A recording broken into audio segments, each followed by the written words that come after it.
Hello, and welcome to another replay analysis, guys. This is a diamond level lesson here with our boy PD Spirit.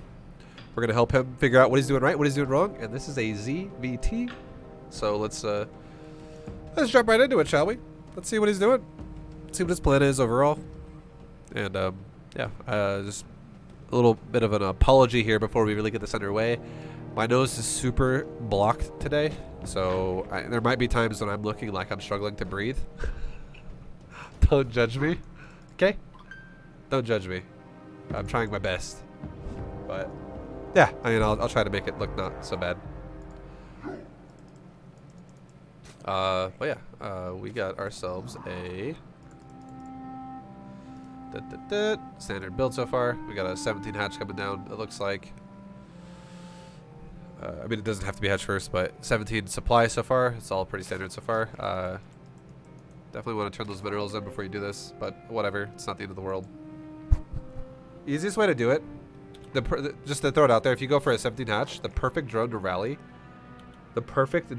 which will not fuck up your mineral line. Because if you also pulled off a close patch, for instance, that's actually a big deal. But the perfect way to do it is to rally over one of your two drones that start together for 15 and 16 supply. So when your Overlord spawns, you'll have two larvae sitting there, ready to go together, and you'll shortly after that make a third larva into a 17th drone, right? So your Overlord will spawn, these two larvae will start together, right now. Boom, they all start together, and a third one will spawn about 2 seconds from now, or 3 seconds from now. So to start, and like 2 seconds later, here comes the third larva. So if you have one of these two drones that start together, and you just rally one of the eggs down to your natural, it is perfect. That way you don't have to rip off an active drone to waste time, because if you rip off an active drone and you let this drone re-saturate a mineral patch, if it saturates like this patch or this patch or this patch, it's like 2 seconds. If it saturates this patch, it's more like 4 seconds to get over there around the hatchery. So it's a waste of time essentially. It's not like, so it's not really necessary is what I'm trying to say. It's a double negative. It's not the most impactful thing, but it does slow down your early game a little bit. So if you just rally over a 15 or 16 drone out of the eggs here, the two that started together, you'd have 300 right as you get to the third base if you're doing a 17 hatchery. You do need to pull off a drone though if you go for a 16 hatch, because otherwise if you just don't make drone 17 and you send one of these drones over from the eggs, you'd have about 350 by the time you got here. So yeah, it works with the 17 hatch. If you go 16 hatch, you still got to pull a drone off. Because just to know, okay, if you have a mostly saturated mineral line, like 13, 14, 15, 16, anything around there, like anything 13 plus, if you pull off a drone right around 180 to 190, that is perfect off the mineral line. And at 190 would be perfect for the egg, 180 would be perfect for the mineral line, because in the time it would take your drone to go from here to there would be about, you know, 10 mineral income. Like 2 drones could turn in a patch as you run away from the mineral line, if that makes sense. So if you run down to your natural out of the egg, which means you're already further away from the mineral line, around 190 minerals, that's perfect. Which is exactly when they spawn. You had 195 right as they spawn. So that would have been perfect. But yeah, so like you actually ripped off a close patch as well, which is double bad. Because that's now a weak patch. That doesn't need to be necessarily fucked up like this. And it's still fucked up. Like your patch is, who knows how long it'll take to fix it. There, it's fixed now. So it missed like probably 4 rounds of minerals off of a good patch, which is kind of a big deal. But you get my point. Just pull a drone off of your 2 that start together at 15, 16, and problem solved. You don't fuck up your mineral line that way. Because you did just slow yourself down a little bit right there.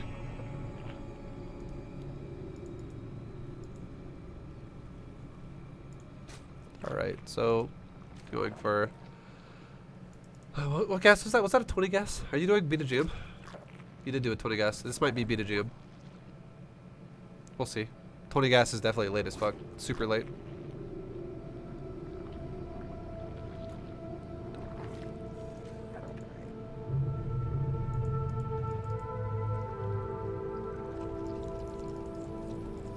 You can also really easily, if you mine this patch right here and your hatchery finishes, you can just quickly grab this drone and hit return cargo on it. It would return it to the closest hatchery and then go back to mining the patch it was last told to go mine on, which would mean your drone could have just turned it in and kept mining. So this is, again, this drone running from the natural to the main is again, and then running all the way back to the natural, that's going to cost you probably like another 20 minerals that you could have had that you now don't have. So I would say already, like even though you're not larva capping at all, just simple things like that, you're already behind by probably like 35 minerals or so. Like 30, 35 minerals. Maybe even around 40. Somewhere in there. Just for no reason really, because it's just like kind of a lazy opener, I feel like. That shit does add up pretty hard early on in the game.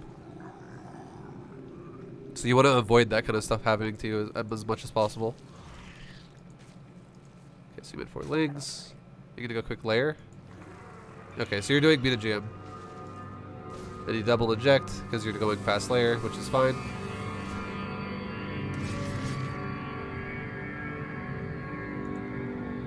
So your larva.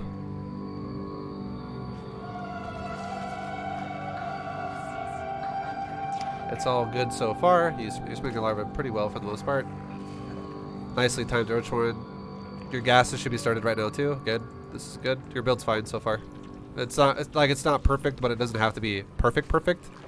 It's very close. Like in terms of how the timings of when you took shit, it's fine. It's mostly good. It's not really enough to critique you. That's what it's not enough to say you're gonna have a problem because of it. Basically, I do think your gas was mildly late, but it's really minor. It's like it's not even your problem right now. Your problem is the money wasting that you've done so far in the game. Otherwise, good shit.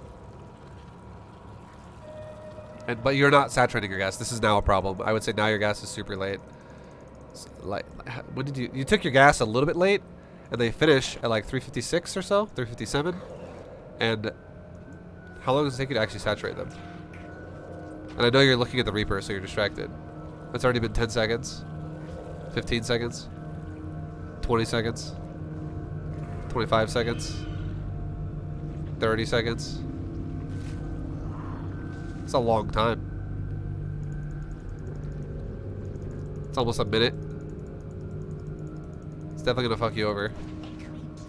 And I feel like you're tunnel visioning right now and trying to take your third base because of the Reaper. And this is more important. Like getting your third down, I would say just throw it down wherever you fucking can. So I'm really glad you didn't just wait. I'm glad you just took it somewhere else. That's fine. But this is massive. There we go. That's like a minute and 20 seconds late or something. That was really late. And there's no way to really just be like, it's okay. Like that's painful. That's fucking rough. Because now you're lopsided on your economy like crazy. You cannot make any roaches because you can afford shit.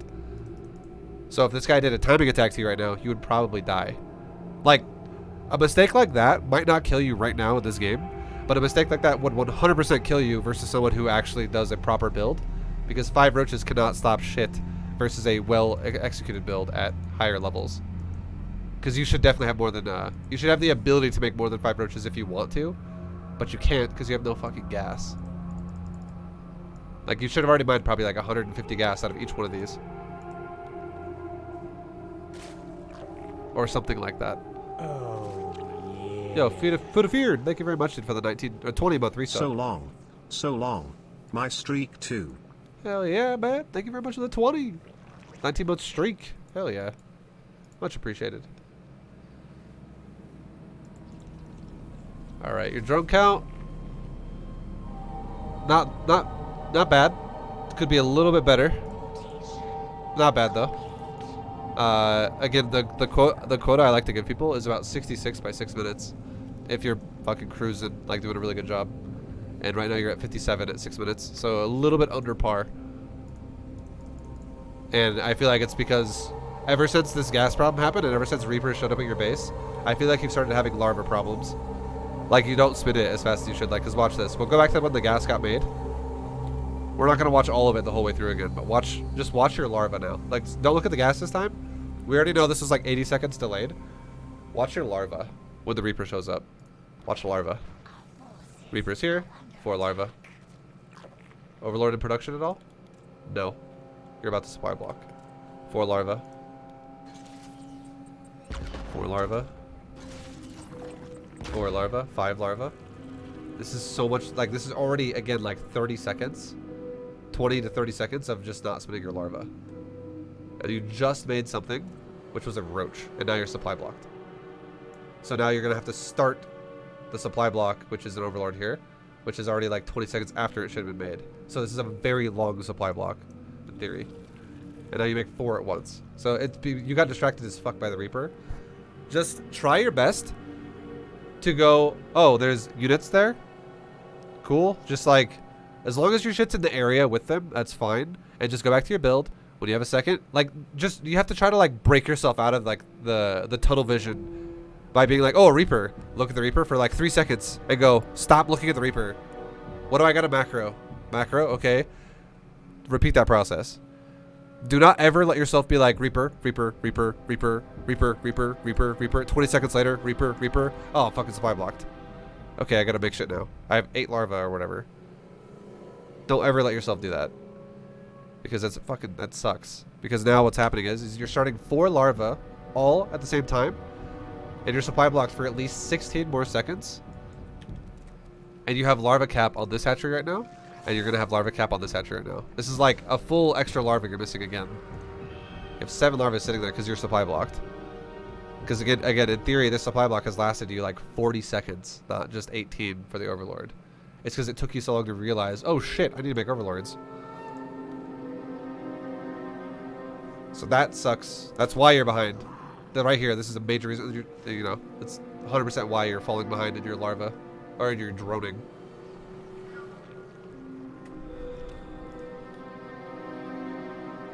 Just ignore the Reapers. Like, who cares? The fact that he expanded.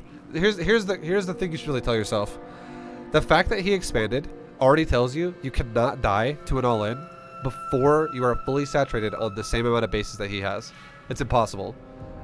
You still could die if you go for a 3rd base saturation and he all-ins you. That's possible. But it is physically impossible for you to die to a 2 base all-in from Terran if you also go 2 base economy yourself.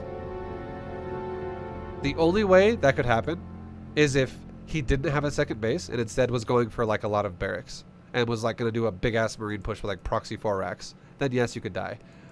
But if he was going to go for anything off of a 2 base all-in where it doesn't have just like 6 barracks or 5 racks or whatever, obviously I know proxy 4 racks is the maximum of proxy racks, but we're talking like, what if he like threw down a natural and then he made like no gas at all and he made like 5 racks or 6 racks? Yeah, that could happen. It could happen. But even then, you would see it walking out of his base, right? The point I'm trying to make here is if he does anything with like gas, any tanks, any cyclones, any hellions, any widow mines, any banshees, insert any unit that is above a marine that has no gas. The timing it would take him to get up an army to actually be able to kill you, you would already be fully saturated, and you would already be in the phase of making roaches, and you could just keep making roaches, or queens, or whatever. You would be fine. I think a lot of people don't understand this when they play Zerg, and they freak out when something like this happens, where like 2 Reapers are at their base, and they're like, oh shit. Like, dude, I could die. This isn't, I don't want to take any damage. I don't know what's happening right now. This is scary. But if you just tunnel vision it, you just slow your own build down, then you actually can die. But if you just play efficient, you should know off the top of your head, oh, if I'm playing efficient and he expanded, and I see that because you do see it, you saw it, you scouted it, you should know it's impossible to die. And the fact that he made a Reaper at all tells you he went for gas.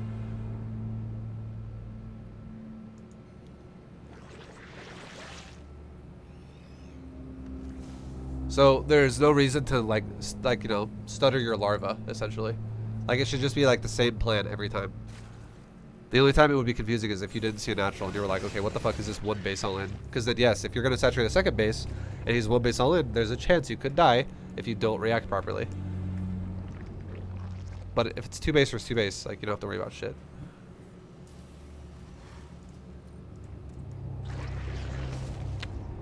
So again, my whole point was your natural got saturated. Like, for the most part it was good, but like your larva efficiency was a little off here and there, and it's kind of doing it again. Like, you have 7 larvae here again, so now I feel like you're starting to fall into this category of not sure what to do anymore again. And now I would say this: if this guy opens up Hellion, Reaper, Banshee, you should know off the top of your head, what does this mean? You can already rule out marine tank pushes like really early to kill your 3rd, because again, this is the hardest part to explain to people. This is I'm going to try my best to explain this in a way that'll make sense, but this is the hardest thing to make people understand in StarCraft. This Terran player can still do whatever he wants if he has enough time to do it. Okay? He can still go anything he wants to as long as he has enough time. But if you see this Terran player open with Reaper into Hellion into Banshee, you can already rule out everything on the ground that is in terms of bio pushes, because it's not multiple barracks. So it's not some type of Marine medevac drop. It's not like a 2-1-1 or anything like that. You can already rule out bio pushes that are assisted by something, like for instance like Marine tank or something like that. It's not going to go for a really fast Marine tank timing. You can already rule out that he's going for like a really quick battlecruiser rush. You can already rule out like so many different kinds of builds that he's not doing, because what this build is and what you can now tell what it is. If you don't know what it is, here's how you can tell what it is. The Banshee came out pretty early, like, you know, mostly. Like, how early did you actually see this thing? Okay, he actually left it at his base for a while. Or did he? But the point I'm trying to make here is it's a 1-1-1. Okay, that's what I'm trying to tell you. This is a 1-1-1 build. Ideally, it's an expansion into 1-1-1. There's not excessive amounts of bio. There's not excessive amounts of factory. And there's also starport now. This is a 1-1-1 opener, and 1-1 openers are all based off harass. There is no 1-1-1 opener that can all-in you except for one variation of it. There's only one variation of all-in that can happen really early off of 1-1-1, and that is somebody who makes like like Liberator with Siege Tank with just pure Marines. So they like leave a reactor on the barracks, and they make like Tech Lab for the factory, and they just build nothing on the starport, and they just make a really fast Liberator. Like, that's about the only way it can really all-in you if it's 1-1-1. Other than that, things can still attack you with 1-1-1, but the reason why I say it can't all-in you is because by the time he could, with any other variation of whatever the fuck could come out of that, you would already have a fully saturated third base, and you could just go into making queens, roaches, hydras, whatever the fuck you want to make, and you have a very high chance to defend it.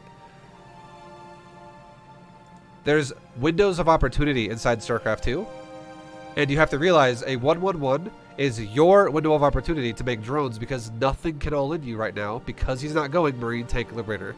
Like, nothing else can all-in you. It's all just about killing drones at that point. And as long as you have roaches in the right spot, and queens in the right spot, and a spore in the right spot, it's really easy to not lose your drones. Or it's not super easy, but it's like very realistic to not lose your drones. Your roaches zone out the Hellions. Your queens and spores zone out Banshees or a battlecruiser or whatever. Doesn't really matter. So I hope that makes sense. But you should, like, the point I'm trying to make here for you that's relevant is your larva usage is not ideally what I want it to be. Like, you have too many times you have too much larva sitting there, and I feel like it's because you're unsafe and you feel insecure about your setup. You're like, or you're insecure about it. You're like, I might die. I don't know if this is doable, but well, that's fine. We'll see. I don't know. Shit. You should just be like cranking every larva the second they're out. Drone, drone, drone, drone, drone, drone.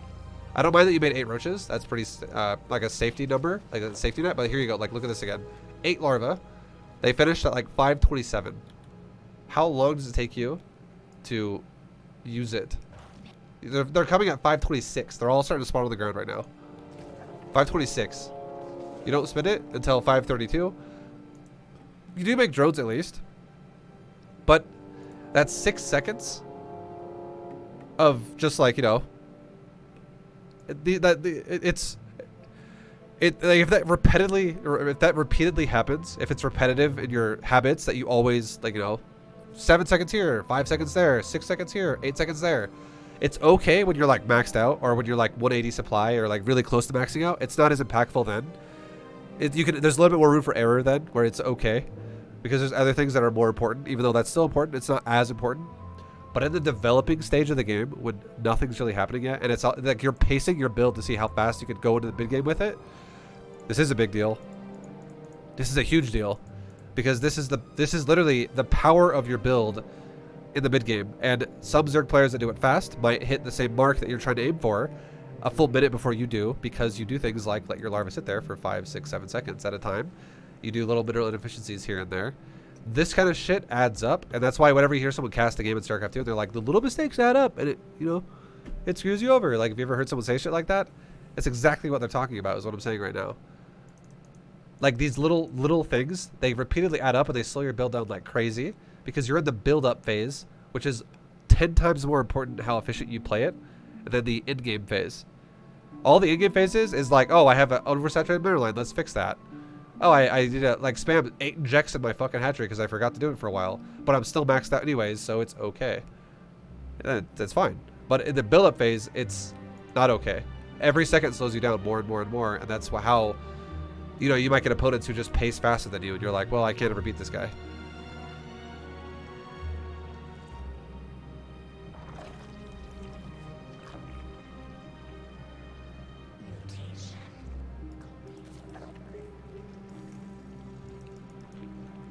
Alright.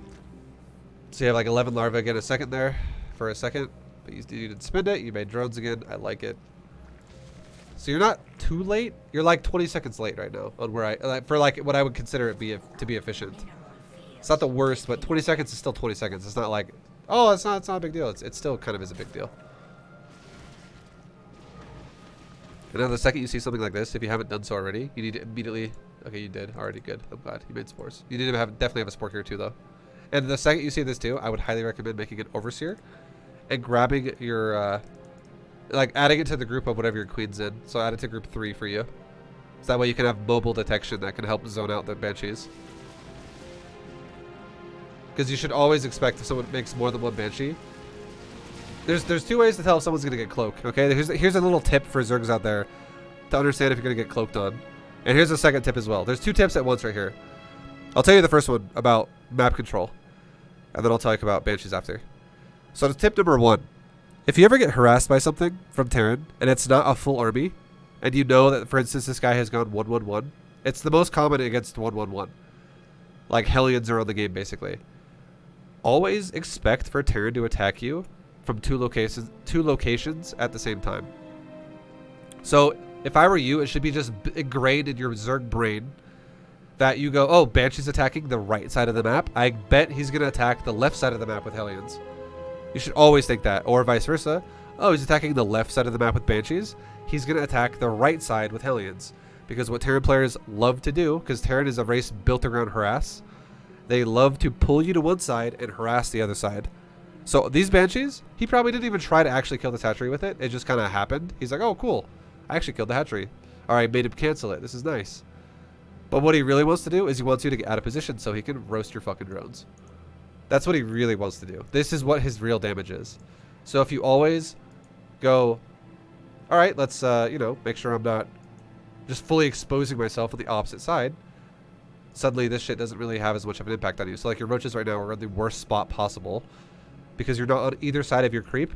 So if, for instance, if you had a base right here that was not canceled and his banshees came over here instead, he might kill a couple drones and he might kill a lot of drones because you actually have no detection here. But let's just say Hellions come over here and they start smacking the hatchery. Your roaches still don't get to, you know, like even though you might not lose the hatchery to Hellions because they do way less damage than banshees do, you still don't punish the Hellions like you could have. You 100% could have punished the Hellions if when he drives into your base, your roaches shove him out and you shoot him a couple times and maybe kill a Hellion or two.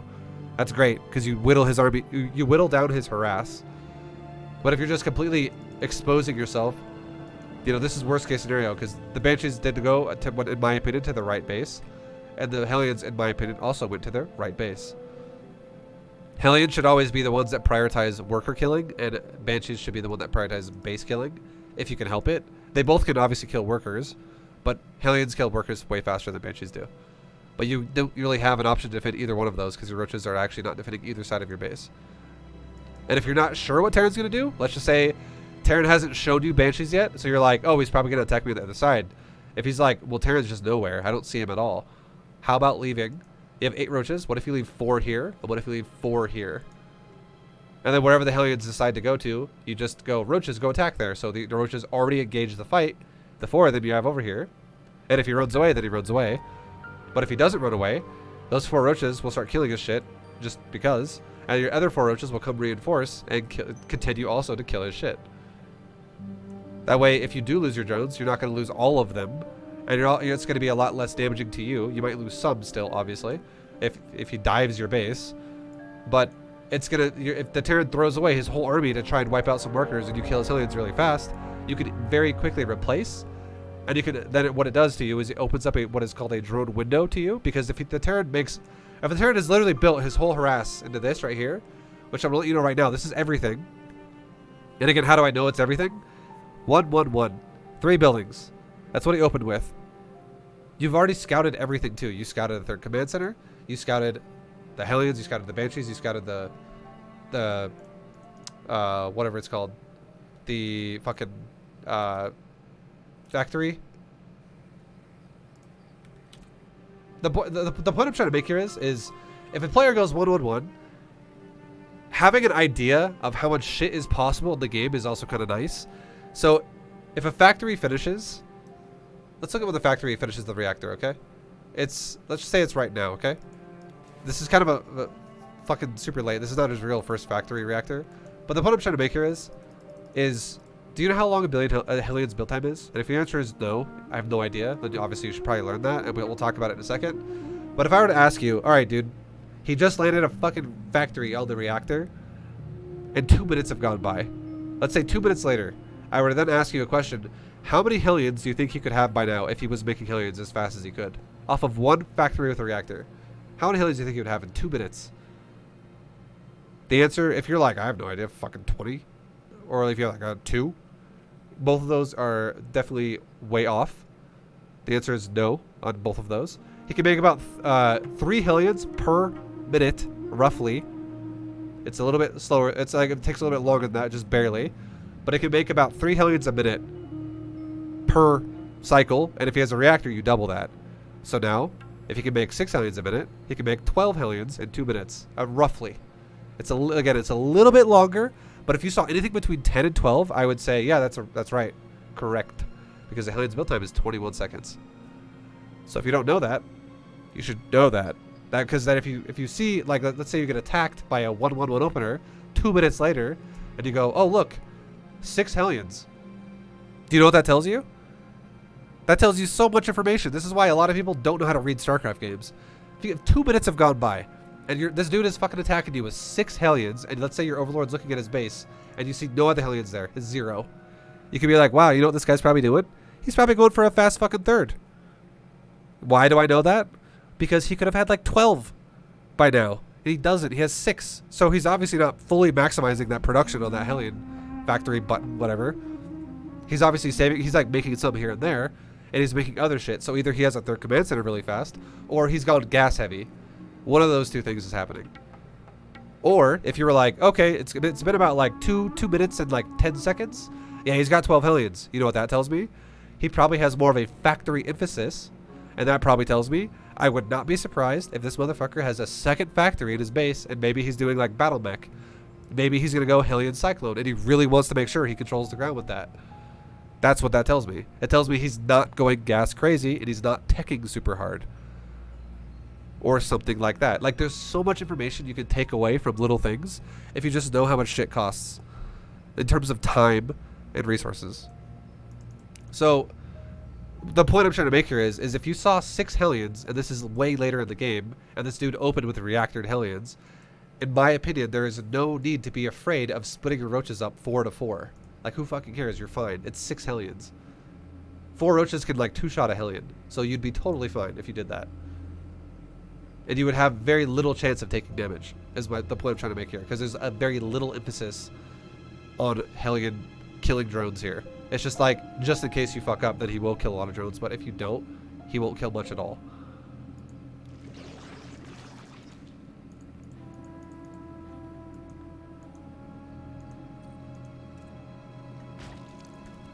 This is how you read games. Right, you know, obviously I don't expect you to be able to do that yet, but it's how you should start developing your mind and how you play this game to be able to read a game. Because for real, fighting a 1-1-1 and then running your roaches at the Banshees is the complete wrong thing to do. And then you back up because you're like, well, he can shoot my roaches. I don't want to let my roaches get shot. But then you back up to your natural. which is again the wrong thing to do. You should be 100% expecting it's 111. He's trying to kill drones. Where are my drones most exposed at? Right there. Because if you, let's just say you fucked it up, okay? Let's say you put all your roaches here, because you were like, I don't want to get shot by the banshees though, so all my roaches will go here then. And you were like, oh fuck, Hellions. He actually was like, he meted me. He did a metagame move. He sent Hellions into the third, or the other third base, the fourth essentially. He went here instead. You know what you could do to fix this? If you were like, all roaches were over here instead, you could be like, roaches, a move towards where the Hellions are going. Cut them off. And the Hellions are going to get there faster than you. And you're like, oh shit, he's going to get there faster. Queen, walk right there. Walk 2 inches right there and block the door. I love that you built the wall here. Perfect. It makes you easily counter something like that. You can just be like, hey, Queen, get the doorway. And if roaches are coming from right here, while Hellions try to go right there and drive in, your roaches would either kill the Hellions again, or they would shove them away. And he would just drive right back down and leave after he loses maybe like 1 Hellion. Because roach speed is very easy to punish Hellions with on creep. It's super easy. Roaches are so fucking fast on creep. So I hope that makes sense, but the fact that you just completely exposed the third, this is gonna, I feel like the game's already over at this point. Like, you should already see this kind of as a loss, because this is a very easily avoidable move to not do for yourself. Like, it's very easily avoidable to lose this many drones. It's because of full like neglect, basically, which is why the drones die. Because how many, we haven't even looked at it, but how many drones actually die here? I'm just trying to give you mindset, basically.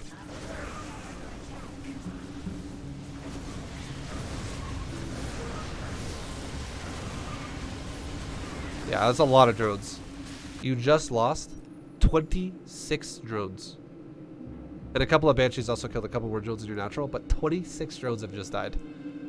Because this base was massively oversaturated. Because you were trying to saturate your fourth, and you couldn't, so you oversaturated your third. There was like 24 drones in the middle line here. That is fucking brutal.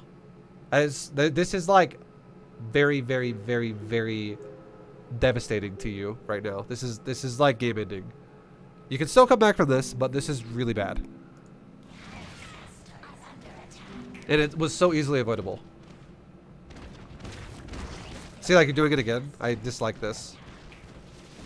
Because again, now we're talking, I know you're doing beta GM, and there's a lot of like F2A move bullshit going on.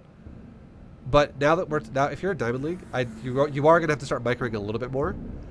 And it doesn't have to be something as crazy as, okay, I need you to like literally micro. It's like, there's 2 ways to micro. There's pre-micro and there's current fight micro, okay? Current fight micro is shit like spread, split, be fucking Maru, be Beyond, be whatever. Be some dude, like be Serral. Like avoid the fucking AoE. Pull back units that are getting weakened. Send them back in, flank him, surround him. No, that's current fight micro. That's like during the fight. I don't want you to do any of that really. Like, it's whatever. There's a second form of micro though. It's pre-fight micro. That is what I want you to do. So instead of literally AFKing your whole Urbi the whole time, what I want you to start doing is like literally what I just said a minute ago. Just like grab a chunk of your Urbi, like half of it, and be like, go there. Grab another chunk, be like, go there. That's it. Spread yourself out to cover yourself. Like, try to start understanding how to put your units in intelligent locations, rather than just like being like a fucking a bull to like a red cloth where you're like, fucking F2A move, where is it? Everything go to the one little spot. Like, you know what I mean? Just like pre-spread. Pre-fight micro. You don't have to actually micro anything, but it is still controlling your units, so it is still micro to a degree. It's just like, hey guys, go there. We're good. Like, no more. Just let it be. Also, your door has 2 walls, or 2 openings in it, so that actually is kind of a problem. I didn't even notice that until right now. That would have fucked you over by the Hellions too. If he would have done the drive thing I told you about, you would have actually gotten fucked there because you left that open, which is not great. So you kind of fucked that up. Obviously, super easy to fix it. Your Evo chambers are perfect against the Roach Warren, but if you just rotated both of them down by 1 grid spot, you'd be fine. So it's super easy fix.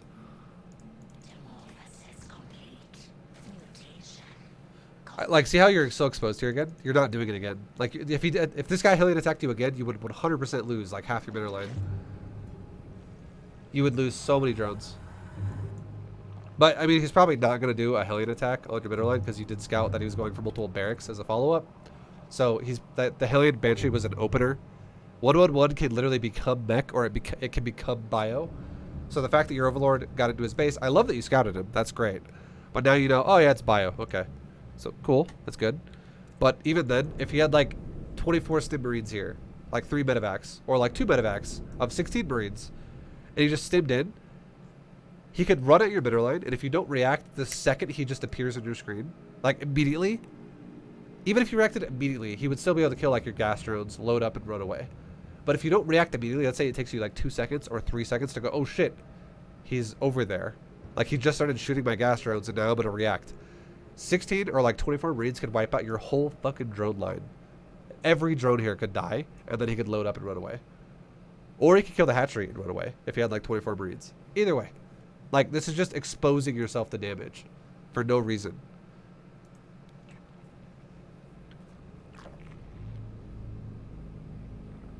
Because you gotta start respecting Terran with the capabilities they have to harass you.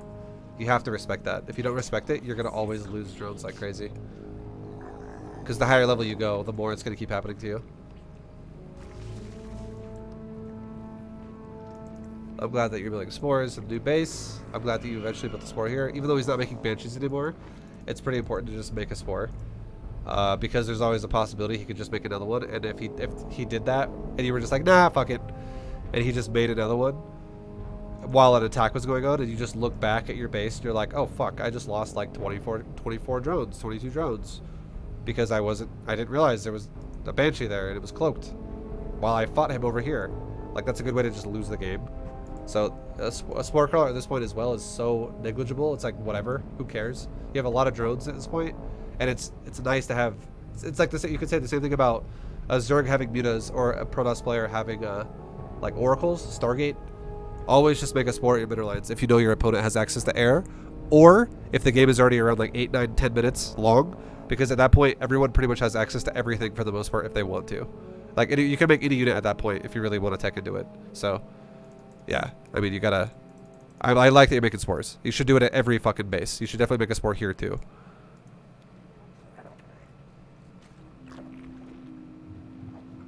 But you shouldn't do it early game until you know it's banshees, because, again, developing stages are different. So I'm not telling you, like, at your main base, the second the pool's done, obviously I'm not telling you make a spore there, too. Once you know there's air tech out, then you make the spores, and then you just keep making spores at every base from that point on. I want to make sure that's clear. Just one at every base. That way you don't have to fucking lose drones for no reason.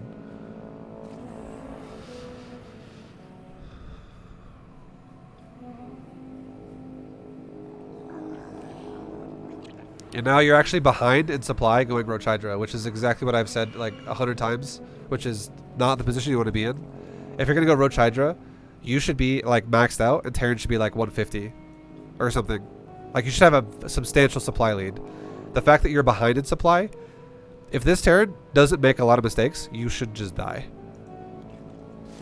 Roach Hydra scales really bad if you're equal supply, or even worse if you're behind in supply. It scales so bad. And the only reason why that worked right there is because he's attacking you.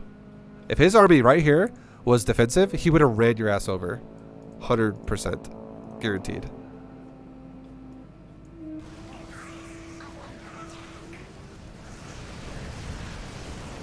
So if you get behind like this, again, the goal is, if you get behind like this, just don't get behind like this. That's the goal, right?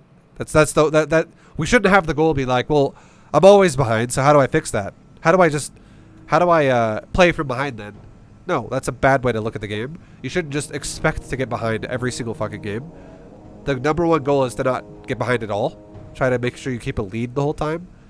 But if you do get behind, I just want you to know that's where Bronze to GM series kind of falls off a little bit. Once you start getting to like Diamond League.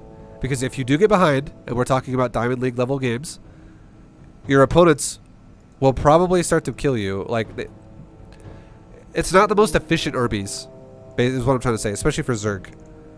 Roach Hydra is not like, oh yeah, it scales great. Like, look at the supply. Here at 192, he's at 173. I feel like he's going to steamroll your ass as long as he sieges his tanks. If this guy sieges his tanks and stim packs right as the fight starts, you lose this fight. If he walks into your army and loses half his fucking marines and then starts sieging his tanks, you could win the fight then. But Yeah, like I said, if he just sieges and stims, you die. You are so fucking dead. So if you were behind like this, the only way you could get out of his position like this is if you had some type of AoE, something cost efficient, like banelings that just rolled into him and he like ate it all. Infestors that could fungal him and just like pop a bunch of his bio and you just literally get rid of it super cost efficiently. Like Lurker maybe, or even more like deeper like Broodlords. Something cost efficient has to happen here if you're behind and you have a less efficient army. The only way you can get around this, if you don't ever make anything else, is if you can break his economy and he makes mistakes. But the higher level you go in StarCraft, the less likely your opponents are going to make mistakes. Which is why I have said before, the beta gym style kind of starts to expire a little bit in Diamond Plus.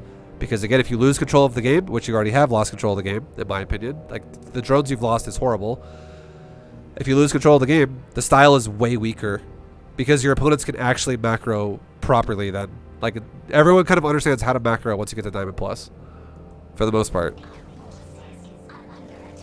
Now, like, he's sieging, he stims, you're going to get destroyed. This is not going to be close.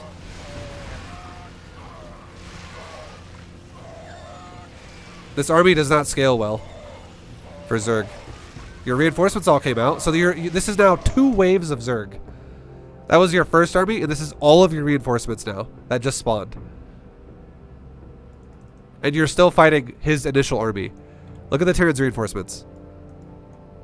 Do you see what I mean? Like, if his whole army was here too, you would get fucking murdered extremely hard.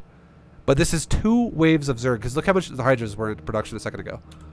27 Hydras were in production. So he's fighting both waves of your army.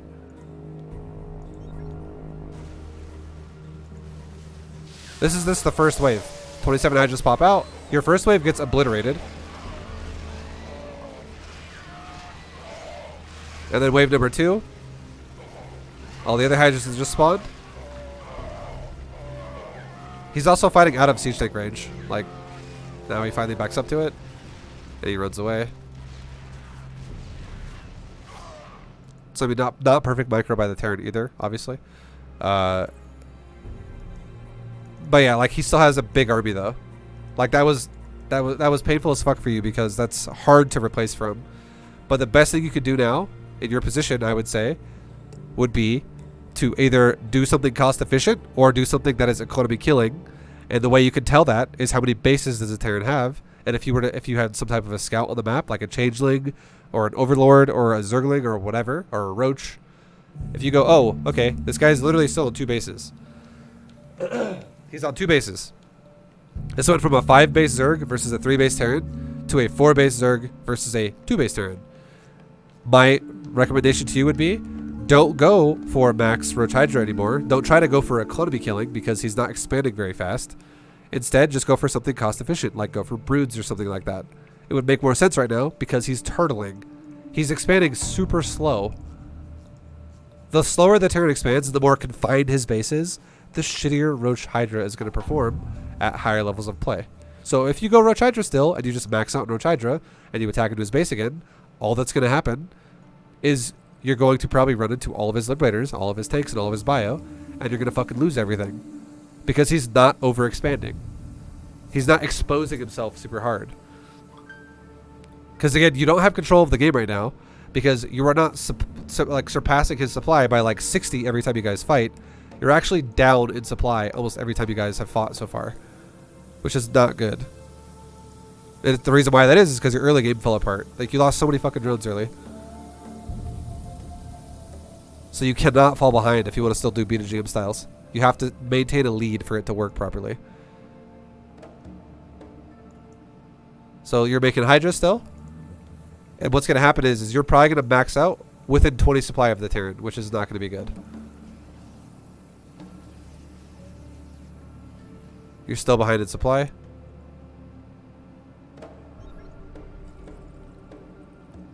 Terran's pushing you instead. Now, this is a fight again where I would honestly say you might kill the Liberators, but here's the crazy thing. Even if this Terran did not have Liberators, and even if he didn't have tanks here, I still think the Terran would kill you. I actually still think you would die to the Terran, even if he didn't have these mech units supporting his bio. Because bio and high supply trades like crazy good against pure Hydra. Because pure Hydra has no AoE and it's squishy. So I see you getting destroyed here.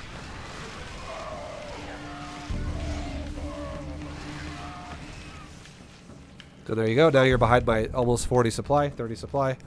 That's kind of how it looks for Hydras if you don't have massive supply leads. And now, you know, from this point, depending on what the turn does, we'll see, but you've just lost control of the game again. And it's because you kept going Hydras the whole time. You cannot go Hydras the whole time if you don't have a lead. Like, you should have a lead off the bat as Zerg if your opponent goes for a timing and you went for greed and you're playing defensive. You have defender's advantage, you have a good economy, you're fine. You still have a good supply. Zerg can scale faster than other races. But if you lose a bunch of fucking drones, you don't have the lead anymore. And Hydra, pure Hydra style does not work anymore. So again, you have to make something else. So I'm not trying to make people confused to be like, well, stop saying it doesn't work. What does work?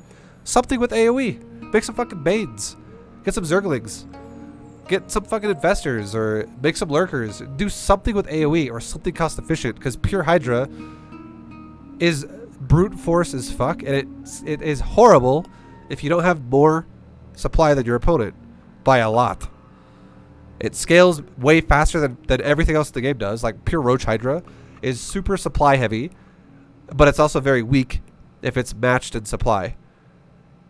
So if you have 200 versus 150, that's great. But if you have 200 versus 200, that's fucking awful.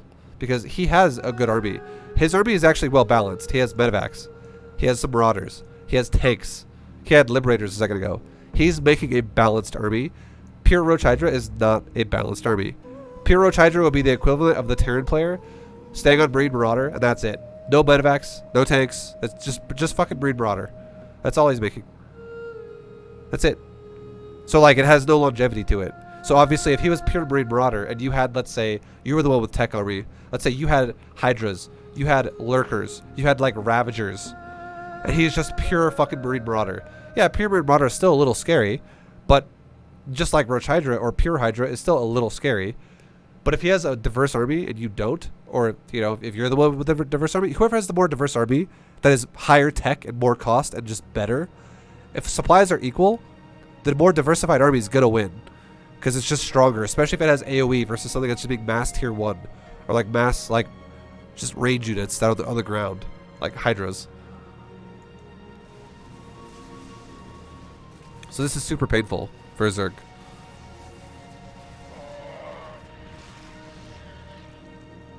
This guy does keep throwing his tanks away though.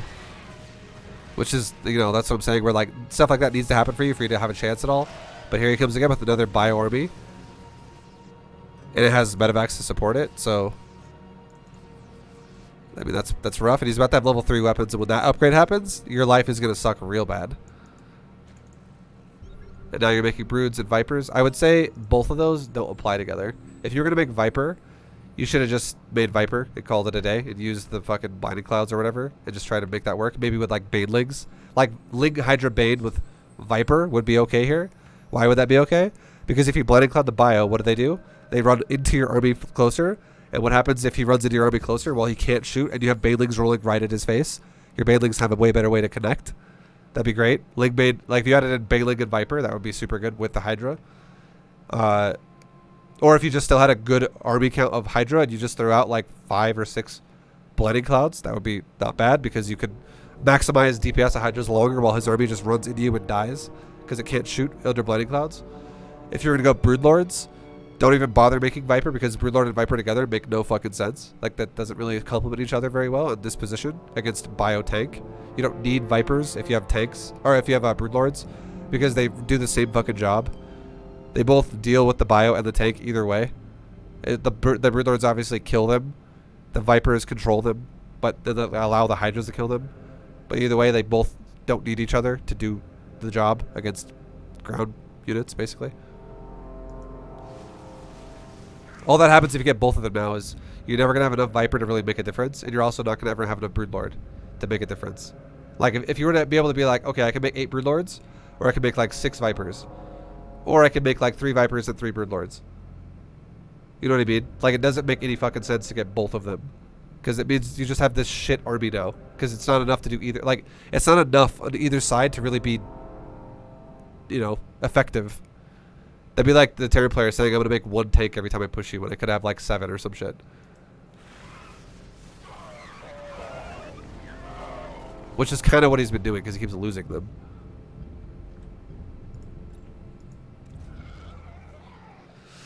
I like that when you shoved his army back though, you made drones. That's really good because you've definitely been getting kind of fucked over throughout this point in the game. So this is kind of a risk, I would say, that you made drones again. It is risky, but you did it, and hopefully it pays off for you. You're going for weapon upgrades with the Spire now. You're going for Lings. You made a Viper. We'll see what your plan is in a second here, but you definitely need to be a little bit more assertive than you are about what the fuck you're gonna do, because this Terran player is gonna attack. The reason why you're getting attacked so much and you're not allowed to attack the Terran is because you're behind. The reason why you are defensive is because you have been behind this whole game. If you had the lead, it would be the complete opposite. The Terran player would be the one that's like, fuck, this Zerg just killed my 4th again. He just killed my 3rd again. These fucking Hydras. Oh my god. Like, it's just all the time. But it's opposite because you're the one who's behind. So you're the one who's just getting fucking reset over and over and over and over. That's why it's rough for you. ViBE, yo, what's up, Cammy? I'm making a YouTube video right now, but hope you're doing well. What's up? What up? What's up? Now you're making Corruptor, which means you're probably going to make Broods, which is not bad. 7 Broodlord would be not bad. It's pretty respectable. But like I would say, if you're going to go Broods, Carapace would be a better upgrade. It doesn't really, you don't really need weapons here. You want Carapace so that your Broods last longer if they get attacked by anything.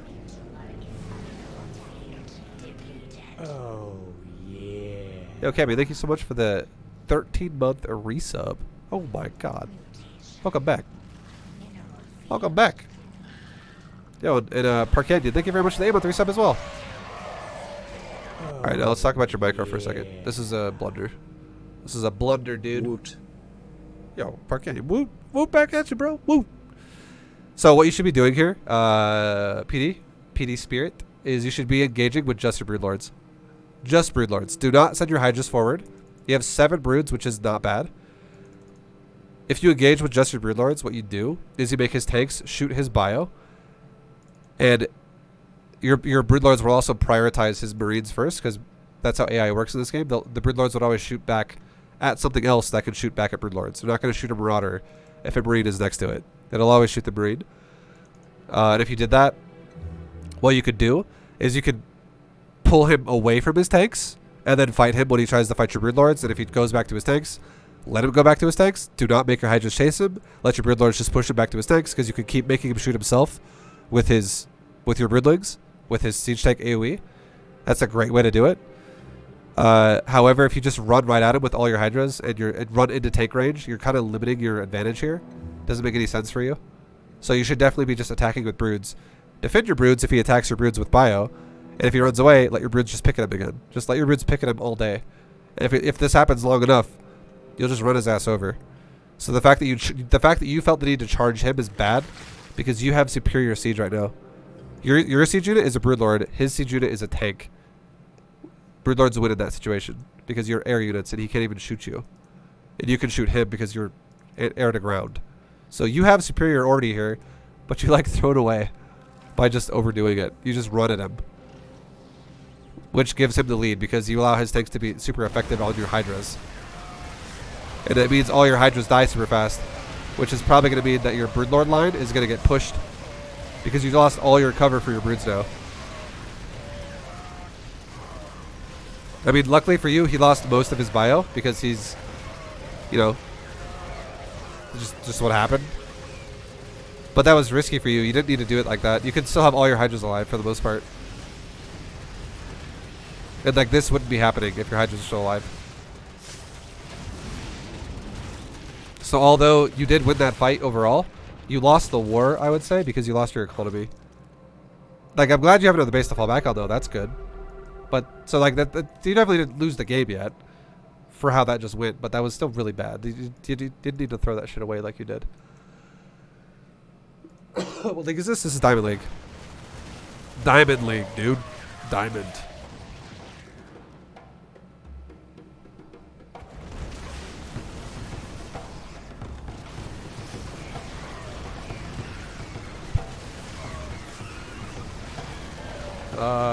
And there you go. All your broodlords just died. That sucks. So you did the same thing again. You threw away all your ground cover to your broods again. You threw all of your ground cover away, and then you just overextended your broodlords. 5 months on stalking you for a while now. So thank you very much for the stalking, Sir Game More. Hell yeah, bro. Appreciate the sub, and also Archmage. Thank you very much for the 5 months as well. Much love, guys. Less than 3. Yeah. Less than 3 right back at you, man. Now I would say the game is pretty over because your economy is getting like destroyed. Like you've lost so many bases. This is rough. And I mean this is nice for you. This is kind of getting you back in the game a little bit. But the point is if you go Broodlord again, I know it like Bronze to GM, it was all a move, but again I have to reiterate, this is Diamond now. It's not Bronze to Plat. So you have to control your units a little bit better if you put yourself in a position where you're behind.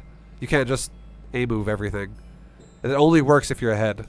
And you will. The thing about Bronze GM being Bronze to Plat, for that always to work really, is because people in Bronze to Plat don't fucking know how to micro. Or not micro, sorry. They don't know how to macro. So even if you were to have lost like 20 fucking drones against like a gold player or some shit like that, you'd still be ahead for no reason because the guy doesn't know how to macro while he micros. That's why that works so often in low leagues. But in Diamond League, most of the time, your opponent is going to be capable of attacking you and not having 5,000 minerals in the bank with like 90 supply. You know what I mean? Like they're going to be able to macro to at least a certain degree to make it like mostly a normal game.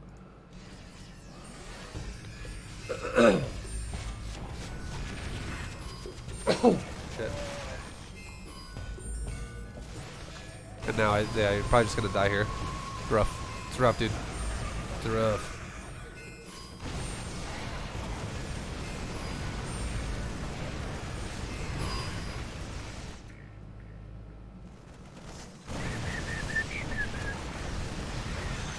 Okay, now you're trying to go back into broods again, but you just don't have enough units to cover it, so they're just gonna die again, repeatedly. And you're gonna die here. So hopefully all of this makes sense what we talked about. You have to maintain the lead in the game to have Beta Jam style work in Diamond League. Which is why I did say it could still work in Diamond. It still can. But you cannot let yourself fall behind. Because if it falls behind, it'll feel like it's all incorrect then. Because if you're behind, brute force styles do not work when you're behind in this game. You have to have something cost efficient when you're behind to make it work better. And every Bronze GM style I taught you guys is all brute force. It's no micro required. But it doesn't work if you know, are behind. So hopefully that makes sense. I hope this helps. Mostly good. Like for, you know, like there was a lot of good aspects about your play. Like your economy was not bad. We did talk about some of the problems earlier on, like your larva and like the efficiency of your minerals and shit like that. That could be a little bit fixed. But overall, like the fact that you kept base bouncing while you were getting harassed, that's not bad. Cover your economy better with your units and positioning how you place your army. That would be much better. And if you just have a lead, keep a lead by not allowing your opponent to expand as long as you can control the map, and you'll have such a better time. But overall, the fact that you also go Broodlords is great. Just start kind of trying to think about how to make your army more efficient about how to use it. So a great way to do it would be maybe 2 control groups when you have Broodlords. Put Broodlords by themselves and put everything else in like group 1 or whatever, however you want to set it up. So broods could be like attack, back up, attack, back up, attack, back up. Oh, he's attacking me? The other group, all my other units, assist my Broodlords. Okay, he's running away.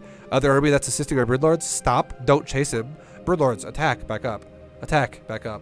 Like, repeat the process. So that the Terran's like, fuck my life, this is so annoying. Like, Broodlords keep picking at me, and every time I try to kill the Broodlords, he just covers them. And if I run away, Broodlords continue to pick at me. This is annoying. Let that happen, and then until Vikings come out? Well, that's what I mean. If Vikings come out, obviously then it's going to be assist your Broodlords, right? Because if he has Vikings, he has less tanks, he has less bio, there's a higher chance you're going to overpower him. I'm not telling you how. I do not want you to micro like you're a fucking pro gamer already. I don't want you to do that. I'm not telling you to do that. It's basic micro. And running into tanks with your Hydras before your Broodlords even engage the fight is throwing away all of your advantages. It's literally like having $100 in your hand and just taking a fucking lighter to it and lighting it on fire and being like, whatever, I don't care. I don't need that shit anyways. Oh wait, yes I did, because now my Broodlords are all dead. So yeah, hopefully you understand what I mean. But yo, much love. I appreciate you. I appreciate you doing replay analysis, PD Spirit. I know, and he will also, by the way, for people who are listening to this, I actually wasn't talking to PD Spirit at all during this. I was more or less talking to Twitch chat. I don't think he was even here for this. He's just gonna watch the VOD later. But either way, PD, much love, dude. Good luck to you. I hope this helps. And everyone else who watched it, thank you guys for watching. I'll see you guys in the next one. Until then, good luck. Stay healthy. Stay happy.